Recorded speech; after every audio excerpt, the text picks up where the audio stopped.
Today we're going to be learning about Nearpod. So I've never used this in class, but I've heard it's a really useful tool for teachers. So I think this is more geared towards the teacher audience and not so much the student, even though it creates more interactive and engaging presentations. So I explored the templates already, and I found this one that I think would work well for in relating to the ISTE standards and then also the classes that I teach. So let's go edit this.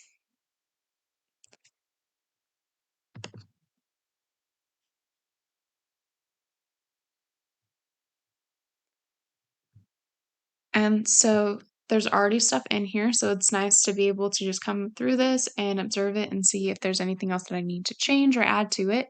So I'm going to click Add New. And so it looks like I can add videos, slides, and other content and audio. And what's really nice is that I can add activities. And so this is the engaging side of it. So I can add a flip grid, which we've already learned about in this class.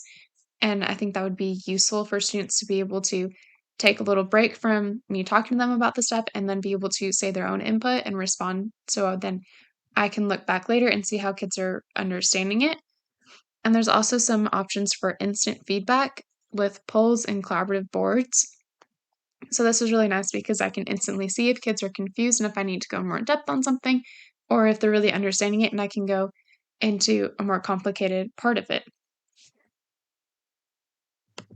And then you can also create these from scratch, but I feel like the templates could be pretty useful if you just don't have all the time to be able to put everything together if you're newer to teaching or newer to teaching the class. And then I can preview it to see what it looks like on the student side. So I think the goal and objective for this would be more related to engaging students and kind of being able to have instant feedback. And I think that this would be a really useful tool for making sure kids are engaged in the classroom and not zoning out when you're talking to them and explaining things to them.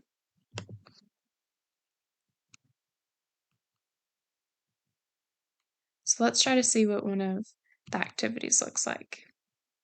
So then it would just pop up their open-ended question, and so students could just type there. So I think it's really cool that students would have it on their Chromebook or device in front of them while you're presenting it to them, so that way it's kind of hands-on too and not just them hearing it.